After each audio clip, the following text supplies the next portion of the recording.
Bismillahirrahmanirrahim. Alhamdulillah. Wassalatu wassalamu ala rasulillah. Amma ba'd.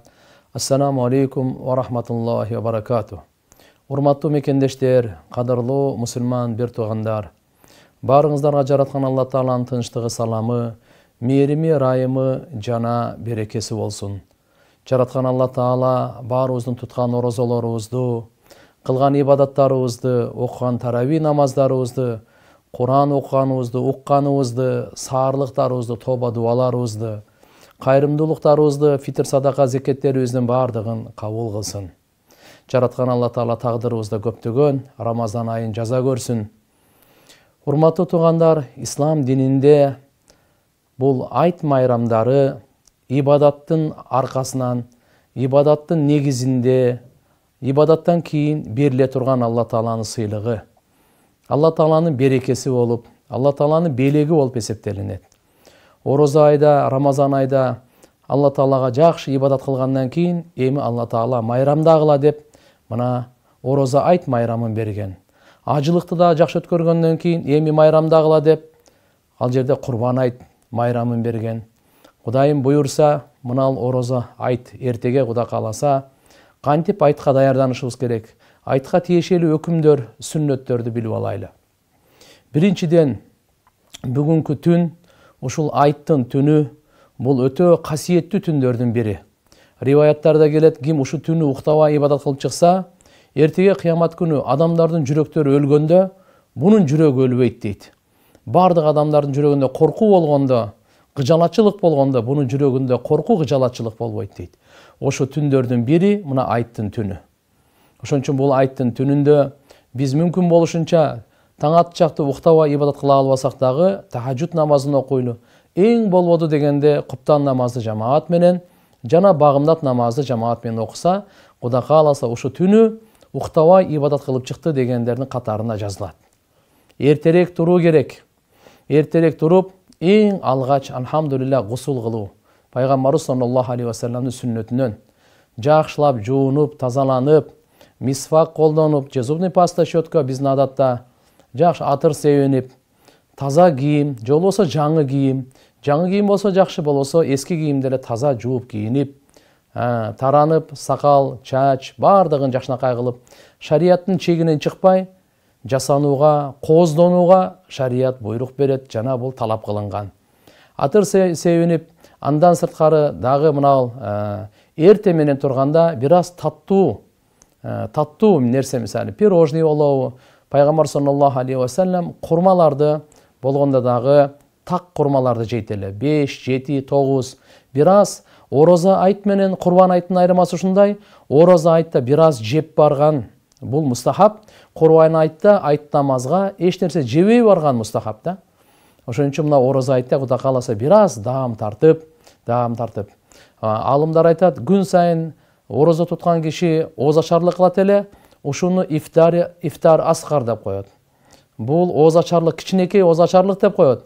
Ал эми айттын оозачарлыгы бул ифтари акбар дейт, бул чоң оозачарлык деп коет. Ошон үчүн кичине даам тартып, анан машаалла намаз окуй турган майдангабы, аянткабы, кенен жергеби, Пайгамбар саллаллаху алейхи ва саллям ушу айт намазын окуганга атайы ушу кең жерде бардык мечиттеги бардык мусулмандар чогулуп, Аллага чогуу шүгүр кылсын, чогуу намаз окуп, чогуу дуа кылсын, чогуу бири-бирин куттукташсын, бири-бири менен жолугуп учурашсын, сүйүнүч кубанычтарын бөлүшсүн деп ушундай кылган. Демек айт намазы бул важип намаз. Алла Таалага шүгүр кылып, я Алла, сен бизге касиеттүү Рамазан ай бердиң, касиеттүү Куран бердиң. Ушу Рамазан айдан ороза тутканын фарыз кылдың, жана кармаганга тоофик бердиң.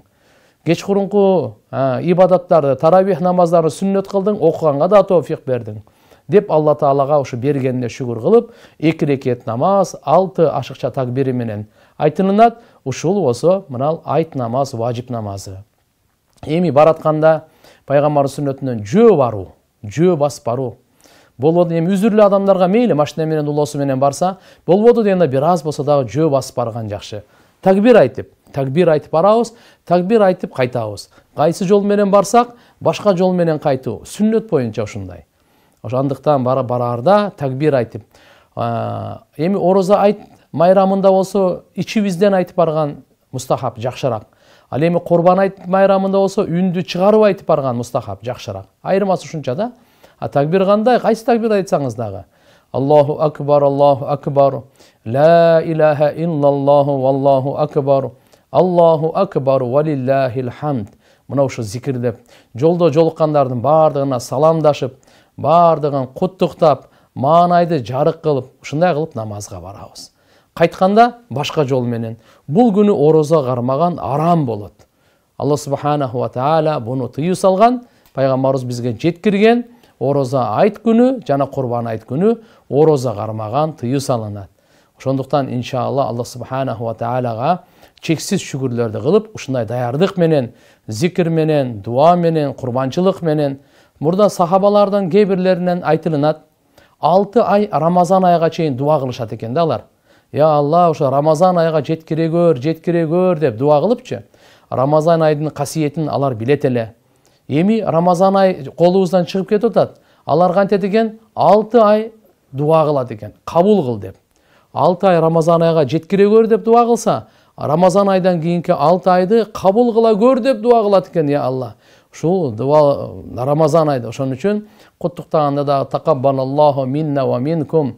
Алла Таала сиздерден да, биздерден да баарыбыздан жакшы амалдарыбызды, кылган ибадаттарыбызды, аракеттерибизди, ниеттерибизди, ихлас паталарыбыздын бардыгын кабул кылсын деген куттуктоо менен барабыз.